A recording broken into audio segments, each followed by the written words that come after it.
Security is a blanket that comes in many forms, not least of which is the innate human desire for placemaking.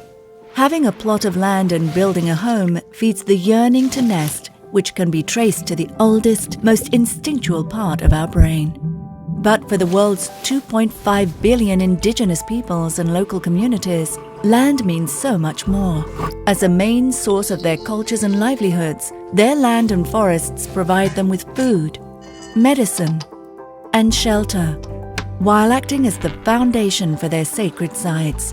When they lose their homes, their very way of life is threatened, and it threatens us too. Community lands in these regions alone store carbon equal to 1.5 times 2014's global greenhouse gas emissions.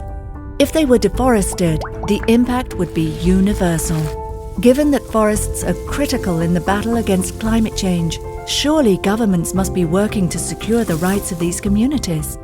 Sadly, the extractive resources boom has caused governments worldwide to focus on the potential but often unrealized economic benefits of these projects.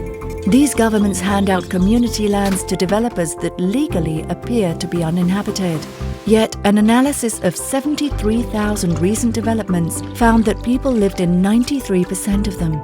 Worse still, these developments rarely deliver their promise of shared economic development.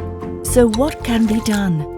Consensus is growing that community rights are vital to mitigating climate change and ensuring sustainable development. And the Tenure facility is the first and only international funding mechanism supporting community struggles for their land rights.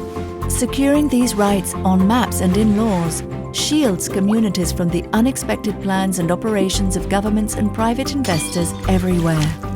By providing flexible, demand-based grants and technical assistance, the Tenure facility amplifies the voices of local communities and Indigenous peoples' organizations working with governments to clarify and exercise their land rights. But we need your voice.